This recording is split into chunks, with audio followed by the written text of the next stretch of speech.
Welcome back to another daily walk. We're going to spend today doing another section in the Lucifer Principle. As I was reading through this section, which is on why humans self-destruct, I actually found that this section was the absolute most destructive to this author's viewpoint. Because he identifies a challenge in talking about the self-destruction of societies, what causes anything from a small cell to a human himself to fall into death and self-destruction without actually providing anything from science, because I don't think that this is something science can answer. And what I wanted to focus on now, the first section of this, we're going to cover the whole section. Like the first chapter in this section is the theory of individual selection and its flaws. And so basically they looked at the concept of individualism and natural selection, and identifying that one of the major premises of natural selection, of course, is that each individual fights to pass on its own genes. And the author identified several different colonies and organizations where an individual in the group will sacrifice himself to the betterment of the entire tribe, whether they be directly related or not, which actually does blow a very serious hit to the whole concept that we understand as natural selection. Because in natural selection, each organism fights each other organism of its own species or of another species in order to pass on its genome. And that was in fact the last chapter we talked about in this book. That's exactly what he said. His final culminating conclusion is that these molecules, which have nothing in and of themselves in this purely natural, purely physical world, all somehow come together to produce an organism that seeks only to carry on its own genes, and that the ability of that organism to carry on its own genes is something embedded in the genes themselves, which have nothing. So they're trying to add anthropomorphic characteristics to genes, which are simply chemicals. That was the final concluding parts of his last section. Now, this section, he goes in and he says that, yeah, that is actually, there's a lot of challenges to that.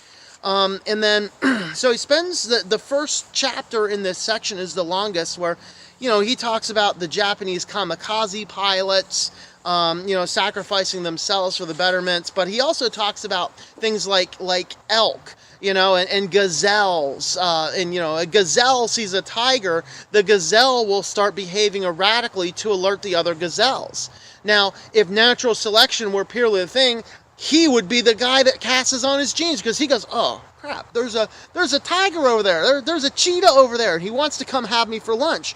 Well, the natural selection thing, that thing would hang low, would slowly meander to the middle of the tribe, it'd get as far distance as possible, and as the cheetah is plucking off some other poor sap in the tribe, he'd be shooting off out the other side. That's what natural selection determines. But according to the author, he identifies that that's not actually what happens. The thing will alert everybody else in the tribe for the betterment of the whole tribe. So the kamikaze pilots crash themselves into Allied troops' ships for the betterment of the cause. And if you actually dig into some of the stories behind some of those people, they literally believed that the ruler of Japan at the time, I don't know if he was a king or emperor or whatever, I don't know that much about the politics, but the people of that era believed that that ruler was God. And so it's the same thing that we find with radical jihadists who, believe that if they just die in the course of, if you die in the course of jihad, then you will instantly get up to heaven with 100 virgins. And so you get these different radical views. And of course, let's not leave out the Christians who believed that if you followed in the Crusades, your sins would be forgiven because the church at the time was giving indulgences. It's all wrong. That's not right. But the author goes through and talks about these interesting views about how individualism is not actually the chief end, and that somehow the organism comes together. And so they move into this chapter called Superorganism, which talks about the individuals, whether it be individuals of a cell making up a body, and he's using things like sponges and whatever else, or whether it's individual people making up the whole of society. And the rest of the chapters in this section offer a lot of anecdotal evidences for that, but none of it actually addresses anything scientific. And I'm going to read you a very telling statement. Now, the chapters here are the theory of individual selection and flaws, which we covered. We talked about superorganism, which is where the individuals are making it part of the whole. And then it basically talks about the ways that we self-destruct, the various instances whereby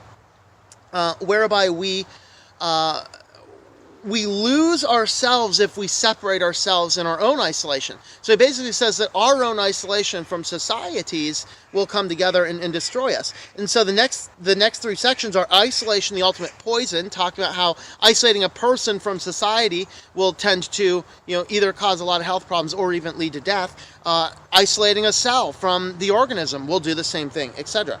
They talk about even heroes are insecure, talking about how, and this is where you breading into a philosophy where if you are so high up in an elitist ladder, you have to be very cautious about who you let in, and so it forms a de facto isolation, lending itself to the same person. And then they end up with a section called loving the child within is not enough.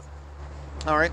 And so loving the child in is not enough is basically they talk about the Phil Donahue show and people coming in and saying, if you feel insignificant, you just want to, tell yourself you're significant enough times. See, in the Christian circles, the health and wealth gospel follows this. Kind of started with the Norman Vincent Peale and the Robert Schuller and the whole self-love movement, all this kind of stuff. Just love yourself and everything's going to be good.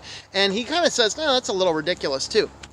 But why do I want to talk about this in the Christian section? What is it specifically I want to do? The author has nothing more than ancestral things saying this is how it is. Humans, cells, we all tend to isolate ourselves and we all tend to require all these other things. We are all part of the superorganism, and separating us from the superorganism causes us to self-destruct. And no science, no anything, because I don't think there is any science. But on page 59, he says this. Talking about the sponges. In fact, I'm going to read a little bit more in context here. Take the sponge, run it through a sieve into a bucket. So this is kind of a science experiment. If you've ever done this in a biology class, you take a sponge, like not a dish sponge, but an organism, the sponge, the organism, and you take it and you can shred the thing apart, leave it at the bottom of a bucket, and in a few hours it will reassemble itself. All right, regenerative properties. So take a living sponge, run it through a sieve into a bucket, and the sponge breaks up into a muddy liquid that clouds the waters in which it falls. The cloud is a mob of self-sufficient cells wrenched from their comfortable, settled life between the familiar neighbors and set adrift into a chaotic world. Each of those cells has theoretically got everything it takes to handle life on its own. And listen to this statement. This is the humanist who wants to deny that there is a God and say it's all science, random incidences, random chances all show up to somehow produce this miraculous thing we call life. This is his conclusion. But something inside of the newly liberated sponge tells it, hey, you can either live in a group or you cannot live at all. And the microbeasts search frantically for their old companions, then labor to reconstruct the social system that bound them together. Within a few hours, the water in your bucket grows clear, and sitting at the bottom is a complete and reconstructed sponge. If you want to deny God in the midst of all of that, even this guy who wants to deny God, say it's all physical, all these calling up to the sky gods is just ludicrous. Acts 17:28.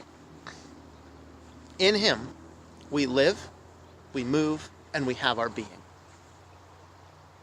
Now, that is part of Paul on Areopagus at Mars Hill, I believe, where he is actually addressing the fact that these people all look for some form of God. They are all looking for something. And he says, I bring to you in truth what you bring in ignorance. Remember, this is the city where he's going around and he says, I perceive that you are a very religious people, because as I was looking around your cities, looking at all your gods, I found an inscription to an unknown God. He says, what you proclaim in ignorance, I proclaim to you in truth. And then he lays out the gospel, the evidence for that God really is God. What is better? To sit here and say, you know what? Something inside of the sponge just tells it to come back together. Or is there a living God in which we live and we breathe and we have our being?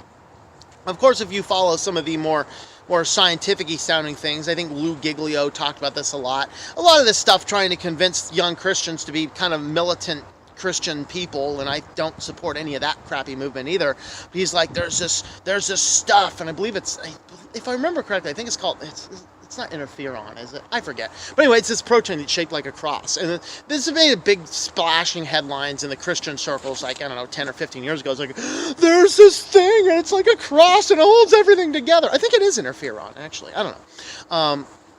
But anyway, it's just a protein, and yeah, indeed, it does bind cells together, and yes, indeed, it looks like a cross. Whoop-de-doo.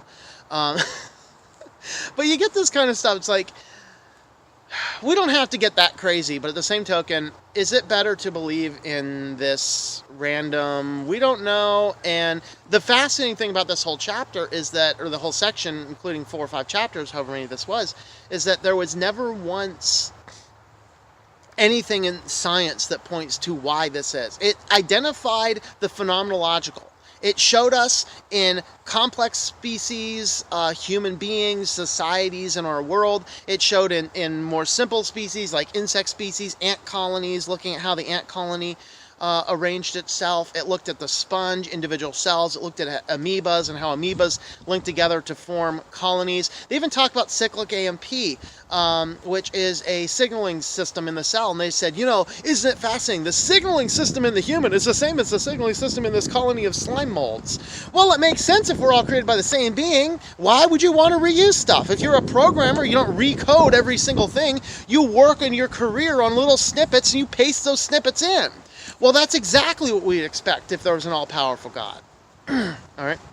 Now, regarding the parts about isolation, because the book, the section did a whole lot talking about isolation, maybe we need to go back and look at Genesis 2 again and realize at the very beginning, from the very foundations, God created Adam, and he looks down, and the very first time he looks down at his creation and says, it is not good. Every other time, he made this, he made that, it is good, it is good, it is good. He made Adam, it is good. And then he looks down and it says, it is not good that the man should be alone.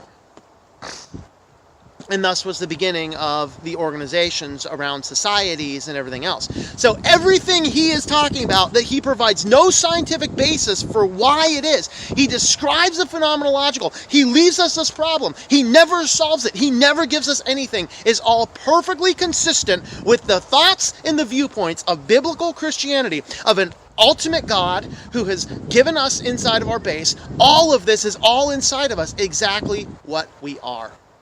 So thank you for watching this daily walk. You can check out my books.